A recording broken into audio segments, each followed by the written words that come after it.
আমরা সরকারের পদত্যাগ চাই। স্বৈরাচার বুঝেন, শেখ হাসিনার অনেক হয়েছে ভাই, অনেক দিন ধৈর্য ধরছি। আমি কি তোমাদের রাজাকার বলছি? তোমরা নিজেরা নিজেদের রাজাকার বানাইছো।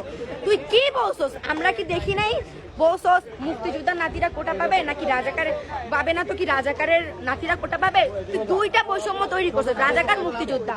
মুক্তিযোদ্ধা না মানে কি রাজাকার না? তুই তো বলস নাই নাগরিক, তো তুই তিনটা বৈষম্য করতি, নাগরিক, রাজাকার, মুক্তিযুদ্ধ হইতো। ভাবতাম ঠিক আছে আমাদের আলাদা রাখছো, তুই দুইটাই করছো, একটা রাজাকার একটা মুক্তিযোদ্ধা।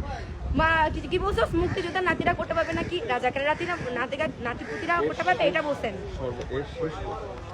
এর শেষ কোথা? যতক্ষণ না ও পদত্যাগ করবে ততক্ষণ। কারণ ও যদি পদত্যাগ না করে, আপনারা চিন্তা করেন, ও যদি এটা শেষ চাইতো, যদি শান্তিপূর্ণ চাইতো, শান্তিপূর্ণ কোনো সমাধান চাইতো, তাহলে আমার ভাইদের কেন দিলেন? কেন মুগ্ধ ভাইয়া কোনো কিছু না করে মারা গেল?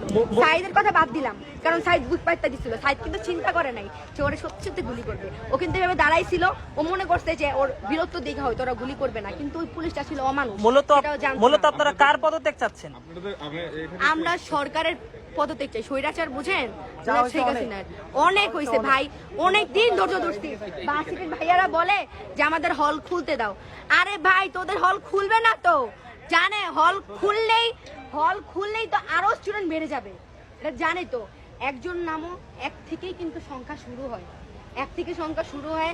আমরা সবাই ভয় পেয়ে, সবাই মনে করে যে হয়তো আমি একাই নামতেছি, এটা মনে করে, বুঝছো, যে আমি একাই হয়তো নামতেছি। একজন নাইমা দেখো না, আমরা তো নেমে গেছিলাম কালকে, কিন্তু কালকে কি হয়েছে? আমাদের স্টুডেন্ট কত কম ছিল ভাই, এরা দেখছেন না? আমাদের গাড়ি নামাই দিছিল পুলিশের, যে ধরে নিয়ে যাবে ওদের গাড়ি নাইমা, মানে ধরে নিয়ে যাবে। এই জন্য আমি ওদের পুলিশ হলো কেমন জানেন? সার্জেন্টটা তো চিনিয়ে নি, সার্জেন্টরা রাস্তায় 500 টাকার জন্য কেমন করে, এটা তো জানেনি আপনারা। পুলিশ হচ্ছে মানে কি বলবো, হ্যাঁ আমি কালকে 200 টাকা নিয়ে ওদের সামনে, এখানে ভিডিও করছে নাকি জানি না, তুমি দেখছো না? 200 টাকার সামনে ওদের নিয়ে ওরা হচ্ছে হাইকোর্টের গেটে ঢুক পারে এমন করতেছে। নিবা ওরা মনে হইতেছে মানে গেট খুলে চলে আসবে 200 টাকা নেওয়ার জন্য। দিন শেষে বিরিয়ানি সবাই খাইতেছে।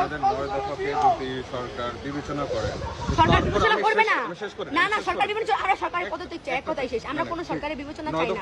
আগে হচ্ছে আমার সার্ভে সার্ভে কিছু বলতে চাচ্ছেন, আপনি বলতে চাচ্ছেন না, 9 দফা অবশ্যই আছে, অবশ্যই 9 দফা অবশ্যই না, আছে। 9 দফা তো কিন্তু অবশ্যই সরকার যা করতেছে এর জন্য আমাদের একটা আমার প্রশ্নটা শেষ করতে দেন। সেটা হচ্ছে যে 9 দফাকে যদি বিবেচনা করা হয়, তারপরেও কি আপনারা সরকারের পদত্যাগ চান? হ্যাঁ, হ্যাঁ, আপনার কি অবশ্যই। মনে হয়? শেখ হাসিনা আরেকটা এইটা বলছিল, মাননীয় প্রধানমন্ত্রী শেখ হাসিনা, আমার মা লাগে, যাই হোক, আমি মানে বলছিল যে তুমি কি যেন বলছিল, আরে ও হ্যাঁ, আমার পাওয়ার আমি চাই, আমি হচ্ছে ই করবো, কি যেন কয়, বাংলাদেশ উন্নতি করবো। তুই যে পরিমাণ টেক্সট বাংলাদেশের মানুষ থেকে নিছস, তুই কি করছস?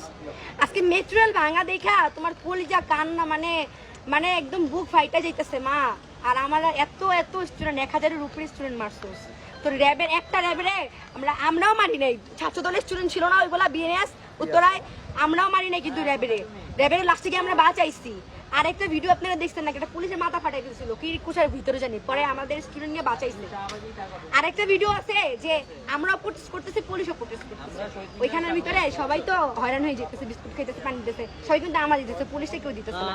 আমাদের ভাইয়ারা কি করতেছে? ওদেরকে পানি দিতেছে, ওদেরকে